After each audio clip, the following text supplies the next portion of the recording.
e perceber qual é a pretensão do autor. E eu acho que essa pretensão está bem descrita quando ele diz assim: alguma informação é melhor do que nada. Por quê? Porque a pretensão dele não é somente para o estudante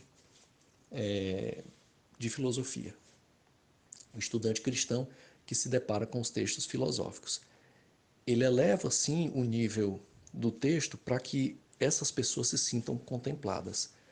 Mas ele também tem uma pretensão de levar, vamos chamar assim, do homem comum, que é aquela pessoa que nunca estudou filosofia, que trabalha, tem sua família e quer conduzir a educação dos seus filhos e sabe que o seu filho estuda filosofia e quer mais ou menos orientar o seu filho naquilo que ele está estudando, orientá-lo, a orientação de pai mesmo, digamos assim. E ele precisa então ter algum conhecimento daquilo, ele precisa ter alguma informação daquilo, e é perfeitamente justo que tenha. Afinal, as universidades são mantidas com a carga tributária que o cidadão comum paga, e suadamente paga, né? Pois muito bem, então nesse sentido, é como o Colin Brown coloca: nem todo mundo tem tempo para estudar filosofia, nem todo mundo tem tempo para ir a bibliotecas, aos porões das bibliotecas, e que aliás no Brasil nem existem propriamente essas grandes, portentosas bibliotecas, elas existem mais na Europa, nos Estados Unidos, onde você encontra verdadeiras raridades, né? Tem bibliotecas que são verdadeiros shopping centers, e você encontra uma quantidade absurda de livros e de livros raros. Enfim, essa pessoa precisa ter informações rápidas, informativas, meio que como que manchetes, e que lhe deem uma noção mais ou menos geral e que ela possa então formar uma opinião. Aqui falamos então em termos de uma opinião pública, e é justo, é extremamente justo que haja, e é preciso não ser aqui flutuante nessa questão, tem que se ver como é que a questão pode ser feita. Nós não vamos levar o cidadão comum ao chão da universidade, ou se assim for feito, demoraria muito tempo. E o cidadão comum, ele quer ter informações, informações rápidas. Se é possível obter essas informações de forma rápida, é uma outra questão. Mas aí é onde entra a dificuldade do livro do Colin Brown, e só isso faz do livro dele um grande livro. Mesmo que a pessoa não se interesse propriamente pelo tema, mas só essa questão de tentar, e aí o Colin Brown ele coloca não só os autores mais clássicos que são tratados em cursos de filosofia, mas autores de também teologia, propriamente teologia, né? Como Francis Schaeffer, Karl Barth, Paul Tillich, que a academia, de uma certa forma, por uma certa postura, e nós tratamos isso nos áudios anteriores, relega a um outro campo, e aí você particiona a realidade, achando que vai poder trabalhar a realidade e tocar uma sinfonia tocando uma só tecla do piano, né? Lembrando aqui aquele clássico livro do Rubem Alves, que acho que chama Filosofia e Ciência, Filosofia da Ciência, acho que é esse o nome do texto, em que faz uma crítica à questão da hiperespecialização. Muito bem, nesse sentido, é necessário se ter essa dificuldade sanada, ou seja, como condensar toda uma história da filosofia, e incluindo autores que estão dentro daquele contexto do que eu falei antes, que não são propriamente filosóficos, e repassar isso para o cidadão comum.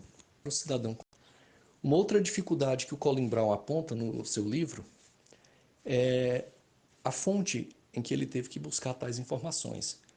Porque quando ele escreveu esse livro, eu acredito que esse livro é de 68, Pelo menos é a indicação que tem aqui do texto original. Isso,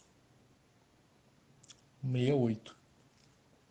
Havia pouco referência bibliográfica em torno desse tema. Então ele teve meio que abandonar os manuais mais comuns e buscar isso em outras fontes. E, ao fazer isso, ele teve que se deparar então com essa dificuldade de escassez de material para pesquisar. Uma das dificuldades que ele aponta é justamente que nos manuais, tomando aqui, por exemplo, o exemplo clássico da reforma, alguns manuais nem tratam da reforma, quando tratam da reforma, tratam de forma muito secundária e acabam tratando a reforma protestante enquanto um movimento muito ligado a certas questões do âmbito político-econômico, principalmente das relações em torno dessas questões, no que diz respeito ao embate dos reis germânicos com a Igreja Católica e a influência que isso trouxe para o restante da Europa e do mundo conhecido de então. Bom, essas questões realmente existiram, essas questões realmente são importantes, mesmo uma questão em torno da filosofia da educação, no sentido de você levar a Bíblia a ser lida pelas pessoas, o que contribuiu enormemente para a alfabetização germânica, não é? E entram questões aí, por exemplo, da filosofia da educação. Mas a questão principal não é essa, e essa questão principal não é tratada nos manuais. E qual seria a questão principal?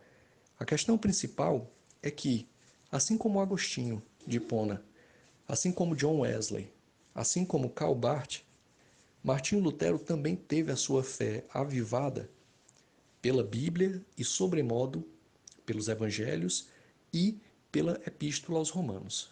É na Epístola aos Romanos em que Lutero percebe que, como lá está escrito, o justo viverá pela fé. Quer dizer, o justo não vive pelas obras que pratica, porque ele não as consegue praticar. E em praticando, se não se cai em orgulho, mas não alcançará a salvação a partir dali. O justo, ou seja, aquele que foi justificado, aquele que foi declarado justo por Deus, ele o é unicamente pela obra meritória de Cristo naquela cruz. Foi porque Cristo morreu por nós, foi porque Cristo se fez pecado, foi porque Cristo pagou os nossos pecados, em que, em nós acreditando nele, enquanto Filho de Deus, é somente pela sua obra que somos então justificados. Isso muda radicalmente a teologia que Lutero professava e ele passa então a professar radicalmente o sola scriptura, quer dizer, somente a escritura, tudo está na escritura. A escritura é a única fonte segura para que nós obtenhamos a verdade. E essa verdade ela não é alcançada pelo homem intelectualmente, isso já desde Agostinho, e a forma como Agostinho trata a questão da graça já havia sido colocado. Essa verdade é iluminada ao homem, restaurando-lhe em Cristo Jesus a Deus. Pois muito bem, a questão toda, e a questão mais fundamental, não é tratada, que é a questão que é de ordem espiritual. E por uma questão mesma de honestidade intelectual deveria ser posta, mas não é. Geralmente não é posta, rarissimamente não é posta, e ele aponta também essa dificuldade. E por isso ele abandonou os manuais de mais clássicos de filosofia. As outras questões já foram bastante debatidas nos últimos áudios, quer dizer, essa dimensão própria de que a filosofia se pretende tratar do real, essa é uma pergunta grega, desde a sua base, desde a sua origem, mas quando ela vai fazer isso, ela particiona o real. A fé acaba sendo relegada ao campo da teologia, como se na realidade, que é o que se busca encontrar, a fé cristã não fosse fundamental.